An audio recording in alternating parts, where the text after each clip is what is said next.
Well, good morning everyone from Knucklebark Ranch. It is 10 o'clock in the morning here in Redding, California. It is 89 degrees with a high of 105. I don't know I think it's about 10 or 9 or 10 days for till full moon. Anyways, so today's topic is we're going to talk about microclimates in the Redding area and many areas of Northern California. But and I'm showing the gate down there because I'm showing you normally right down there is my gate, and down there is where our frost line is on most times. Now it's not always like that, but it does get up here once in a while, but not very often. And the citrus trees are doing very well. My acorn squash is coming up. We're paying close attention.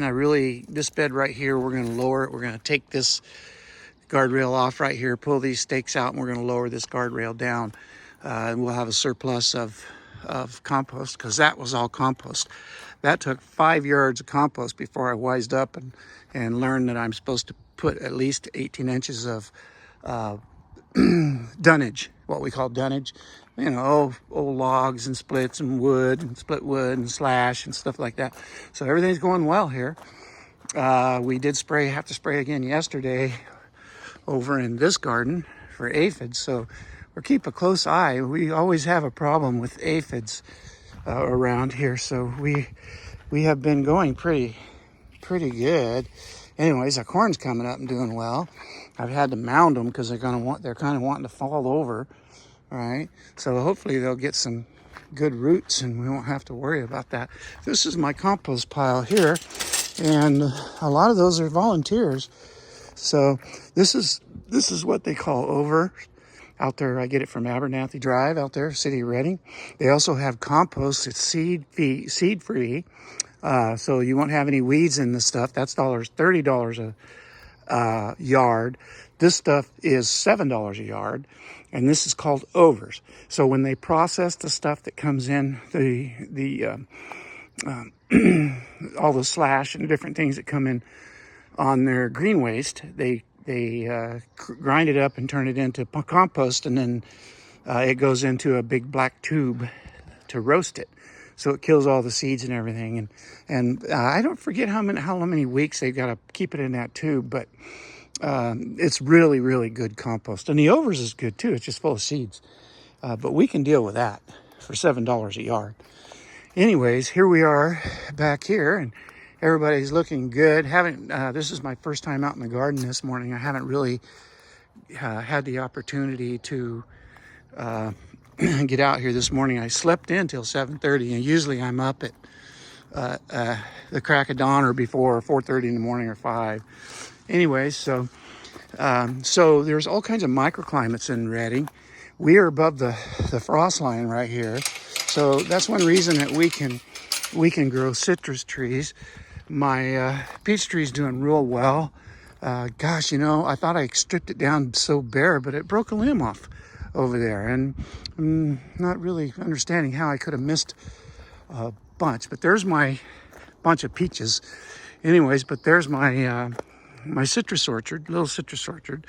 And being that we're up above the gate, which is right down there, we don't get the frost, so we got a big bumper crop of citrus this year. Somebody coming up the road down there, but my neighbor down there has got the solar panels on his house. He had to build a cover and put that clear corrugated stuff, which is about, oh God, that stuff's expensive. Anyway, so another look at my home here. We absolutely love it here in California, but politics are getting hard for us to cope with. Plus, taxes and insurance eat us up. We spend about $20,000 a year in taxes and insurance, and it's just killing us. And the insurance shouldn't be that high, So anyway, the citrus orchard is doing well. Myers lemons are loaded. Last year we had 5 different snows here and all that cold weather in the spring. So our apricots are coming on. I picked some this morning, and we gotta pick them green because, the squirrels and the birds, they select the ripest. and they'll peck a hole in it. The birds will peck a hole in it, and if it's not ripe, they move on, but it ruins the fruit. Anyway, so that's what we're up against out here on this farm. We did thin that limb out a bunch more, hoping we don't, I may have to get in there and thin some more if I see some stress.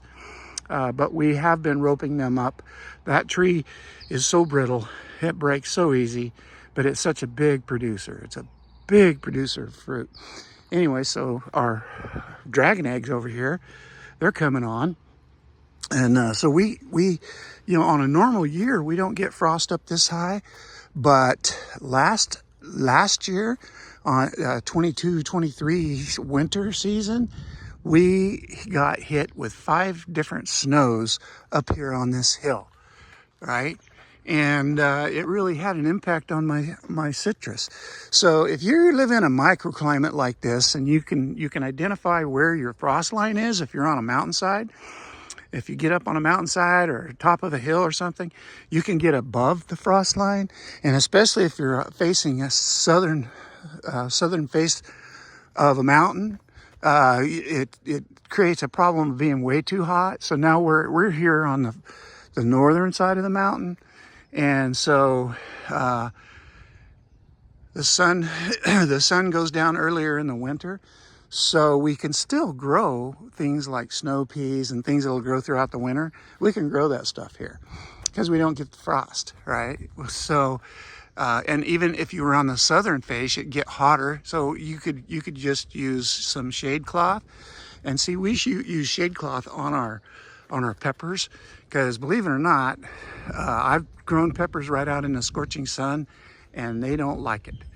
So if you can provide them some afternoon shade in the hottest part of the day between, say, noon and 6, that's pretty good. So, you know, because they enjoy partial shade. So provide partial shade for them, and your peppers will do excellent.